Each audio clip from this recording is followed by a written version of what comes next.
Hey guys, I just wanted to jump on real quick today and show you one step in our candle making process. I know many of you have wondered why our production times take so long, and it's very difficult for me to express in writing, via a text or a post or email, our labor intensive process and why this is such a time consuming job. It's absolutely a labor of love. There's nothing else that I would rather be doing.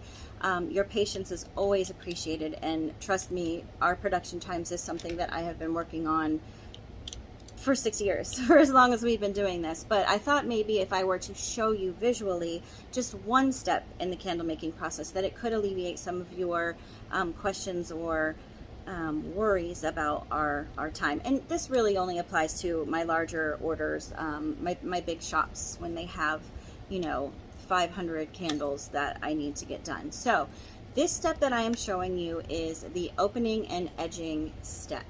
At this point, the candle has already been wicked, has already been sealed around the edges, and has been poured and set to cure.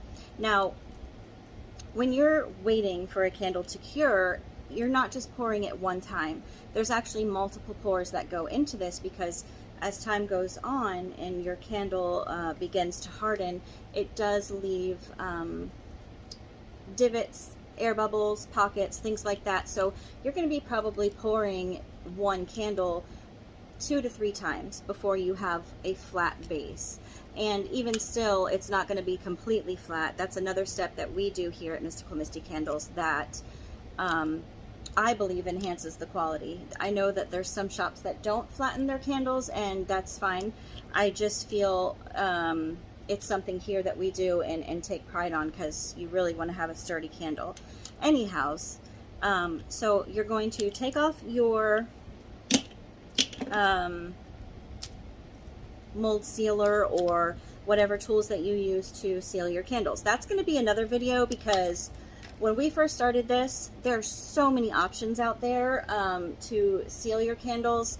And when we first started this, oh my gosh, it was a nightmare trying to figure out which way was best for us. And many leaks. There's still leaks to this day, but there's lots of different things that you can use to seal your candles. So that'll just be for another day. So once you have your tools off and the candle is cured and filled to the top, which is actually the bottom, you're going to take the candle out of the mold. Beautiful. And as you can see, it is not very pretty. I would not be able to send this to you guys. This is not quality. The edging is all a mess, and this is not, I can't just pop them out and send it like that. So on every single candle that we make, once we get it open, we trim the top wick down to 1/4 inch. We cut the bottom off, and we go around the edge with something dull. Now, if you're just starting, you might not want to use scissors, because you can kind of get little jabs into the candle. You might want to use something more dull, a butter knife, one of those spreader knives, anything that's not going to cut the edge. But you're going to go around the candle and edge it. I have a bucket down here that collects all of our wax scraps. It's a very messy job.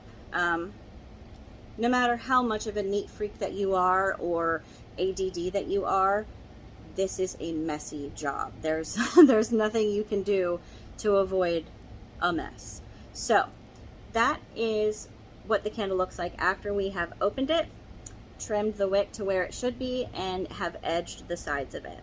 Now, after this step, what we do is we put the candles in our flattening department and we are going to, sometimes there'll be little holes here. We're going to fill in those holes, because we don't want any part of the candle to be hollow, no air pockets, nothing like that.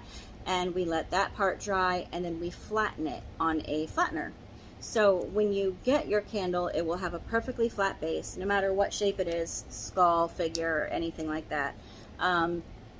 And that's just another part of the process. Once it is finally flattened, it then gets hit with a heat gun to shine it up, and then it goes into the shipping department, where it will be lovingly bubble wrapped and packed into your box. So I just wanted to show you guys the one step, because I feel like it's been a long time and I haven't shared anything with y'all yet. So I appreciate all of your patience and all of the love you guys have given us over the years.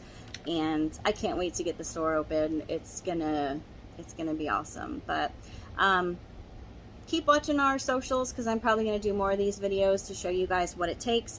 Now, we do have other molds, silicone, metal, things of that sort that are a little bit different than the plastic molds, so I'll be sure to touch on those as well.